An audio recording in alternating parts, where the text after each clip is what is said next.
Your horse needs more bend. Your horse needs less bend.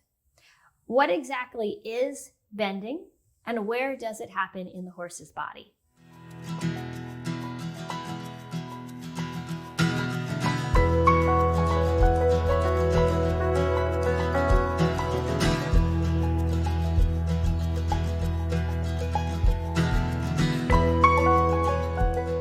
In this video, we're going to talk about the concept of bending. So to think about bending very simply, it's the position that a horse needs to adapt through their body in order to follow the track of a turn or a circle, remaining in good balance. Now, there's lots of times that horses will bend when they're not necessarily going onto a turn. For example, a horse has to bend his body in order to reach back and get a fly off of his side. And there's many times that horses have movement patterns where they'll be traveling straight, but they'll have some element of bending in their body.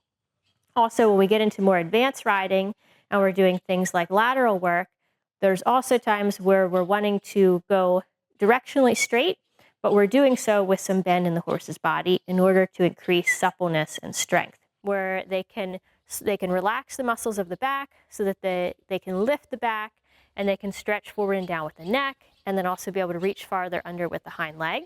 We also want to think about suppling the horse kind of side to side. So horses that are untrained will often have a degree of one-sidedness. So if we think about the bend, the horse's body being our hand, there will be one side that is more tight or more stiff, and there'll be one side that's more stretchy.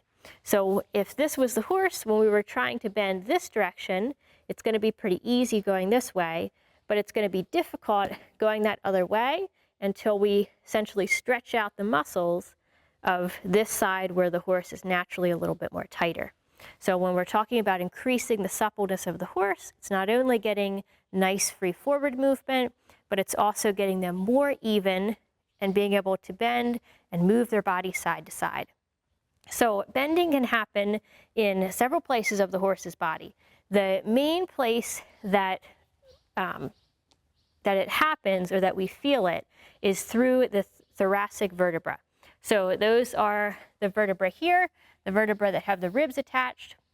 So when the horse is bending through their body and they're bending through those vertebrae, the ribs on one side, the distance is slightly expanding between them, and the ribs on the other side, the distance is going to be slightly getting smaller. It's going to be contracting. We can also have bending through the cervical vertebra of the neck. So sometimes this is referred to in riding as neck bend, and you may be told that you have too much neck bend in your horse or that you need more bending in the neck. So if I ask her to bring her head around here, now we can see she's bending through her neck. The other term that is used in connection with bending is flexion, and they're often confused. So the technical term for flexion is moving the joint in a way where the angle between the bones of that joint are getting smaller as a result of the movement. So for example, if I flex my hand, I'm closing it like this. So flexion can technically apply to pretty much any joint in the body. But the way that horsemen usually refer to it and kind of distinguish it from bending is the joints from the skull to the horse's first two cervical vertebrae. What's referred to as lateral flexion is if I bring her head to the side, and what's referred to as vertical flexion is if her nose would come back. So those are the two terms that flexion is often used, again, in the horseman's way, even when it can be applied to almost any joint in the body. So when we're riding and we want to start developing the horse and we want to start essentially putting cues to be able to ask for the horse to move in these different ways, there's some movements that will kind of naturally trigger this response from the horse. So for example, if I was riding here and this was my inside rein, when I turn my thumb towards the inside and I lift the rein, it's going to trigger the lateral flexion. So just the movement of that and the way that it moves the bit triggers the lateral flexion or the horse's head coming to the side. Likewise, when I open a rein, that triggers more bending through the horse's neck. And also, if I'm sitting on the horse and I apply one leg more than the other, so for example, if I apply my inside leg here, for the cue for her to move her rib cage away from the pressure of that leg. That's going to trigger the bending through her body. Now, the rein cues tend to kind of naturally trigger those responses. We do have to train leg cues by teaching the horse how to move in order to find the release of the pressure. And that's the key to all of this is first what you want to start out with is noticing how your horse moves, getting a feel for as the horse shifts weight and as they change bending, as they're going in correct bending with the concave center on the inside of the turn, if you're going on a pattern or a circle, or if they're going on what's called counterbent, which is the concave part of the bend to the outside of that circle.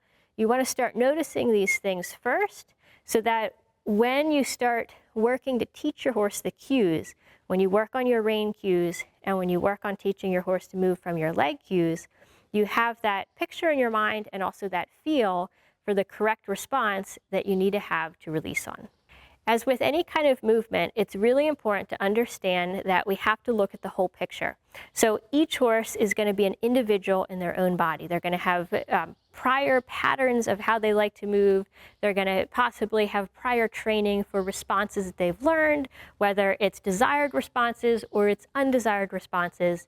But with each individual horse, we have to look at their movement as a whole, and we have to start noticing the connections between how the horse moves, where they're tight in their body, and where we can work with each individual horse to start to improve their movement. For some horses, it's just getting them stretching.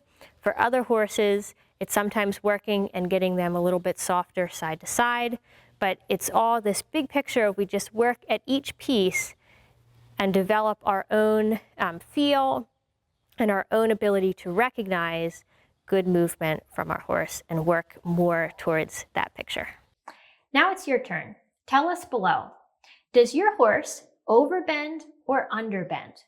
Do they tend to bend too much, or are they stiff and they don't bend enough?